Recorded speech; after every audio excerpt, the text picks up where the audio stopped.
வெயில் காலம் இப்போவே ஸ்டார்ட் ஆகிடுச்சு. இந்த மாதிரியான நேரங்களில் மனிதர்களாகிய நாம் வந்து சின்ன சின்ன புண்ணியங்களை வந்து நம்மளால் முடிஞ்ச அளவுக்கு நம்மளுடைய பாவங்களை போக்கி புண்ணியங்களை சேர்த்துக்க முடியும். அதை தான் நான் வந்து இந்த வீடியோவில் வந்து உங்களுக்கு ஷேர் பண்ண போகிறேன்.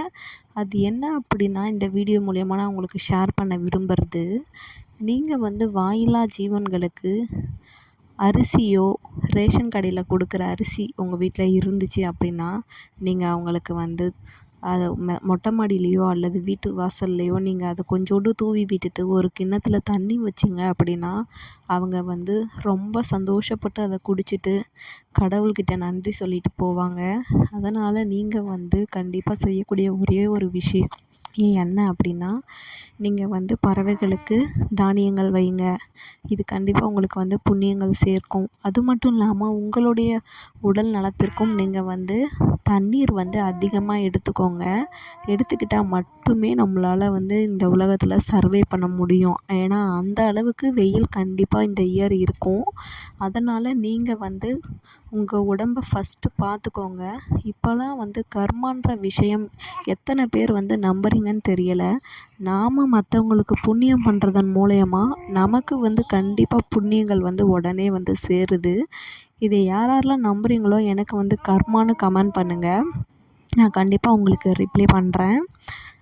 இப்போலாம் வந்து நாம் வந்து பாவம் பண்ணால் பாவமும் புண்ணியம் பண்ணால் புண்ணியமும் உடனே இந்த ஜென்மத்திலே நமக்கு காமிக்குது. இதற்கு முன்னாடி நம்ம அப்பா அம்மா காலத்திலலாம் வந்து நம்ம பண்ணுற பாவ புண்ணியங்கள் நம்மளுக்கு வந்து பின்னாடி ஜென்மத்தில் காமிக்கும்னு சொல்லுவாங்க. ஆனால் இப்போல்லாம் உடனே அந்த டைம்லேயே நடந்துடுது. அதனால் நம்மளால் முடிஞ்ச புண்ணியங்களை மற்றவங்களுக்கு செய்வோம். இதனால் முருகர் வந்து கண்டிப்பாக நம்மளுக்கு நல்லதை தான் செய்வார்னு நம்பி நம்ம வந்து மற்றவங்களுக்கு நல்லது செய்வோம். நாம் கொடுக்குற குட்டி குட்டி தானியங்கள், குட்டி குட்டி நம்மளால் முடிஞ்ச ஒரு குட்டி தண்ணீர் கூட அவங்களுக்கு வந்து ரொம்ப பெரியது.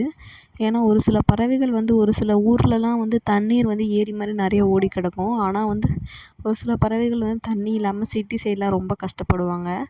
அந்த மாதிரி இடத்துலலாம் இந்த மாதிரி தண்ணீர் இருக்கிறத அவங்க பார்த்தாங்க அப்படின்னா, கண்டிப்பாக வந்து ரொம்ப சந்தோஷமாக சாப்பிட்டுட்டு டெய்லி வருவாங்க. நீங்கள் எந்த டைமில் வைக்கிறீங்களோ அந்த டைமில் அவங்க வந்து ரெகுலராகவே வந்து அந்த தண்ணியை குடிச்சிட்டு போவாங்க.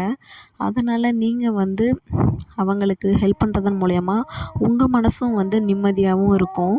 நீங்களும் வந்து ஹாப்பியாக இருக்கலாம். உங்களுடைய குழந்தைகள், உங்களுடைய முன்னோர்கள், அப்புறம் உங்கள் குழந்தைங்களுக்கு வரப்போகிறவங்க, பேர குழந்தைகள் எல்லாருமே வந்து இதன் மூலயமா நல்லா இருக்கலாம். நாம் மற்றவங்களுக்கு நல்லது செய்த மூலயமா நம்மளும் வந்து நல்லா இருக்கலாம். இது எனக்கு தெரிஞ்சு ஒரு நல்ல ஒரு வீடியோன்றதுக்காக தான் உங்களுக்கு நான் இதை ஷேர் பண்ணியிருக்கேன். என்னோடய வீடியோவில் ஏதாவது குறைபாடு இருந்தால் கூட நீங்கள் வந்து ஷேர் பண்ணலாம். நான் வந்து இப்போ தான் சேனல் ஸ்டார்ட் பண்ணியிருக்கேன். ஸோ நிறைய பேர் நிறைய விதமான வீடியோஸ் அப்லோட் பண்ணியிருக்காங்க. எனக்கு வந்து இந்த வீடியோ வந்து ஷேர் பண்ணணுன்றதுக்கு ரொம்ப ஆசையாக இருந்துச்சு. அதனால் நான் வந்து உங்களுக்கு ஷேர் பண்ணுறேன். இவ்வளோ நேரம் என்னோடய சேனலில் இருக்கிற வீடியோவை வந்து நீங்கள் ஸ்கிப் பண்ணாமல் பார்த்ததுக்கு ரொம்ப ரொம்ப ரொம்ப தேங்க்யூ. இவ்வளோ தான் நான் இன்றைக்கி சொல்லணும்னு நினச்சேன் ஃப்ரெண்ட்ஸ்.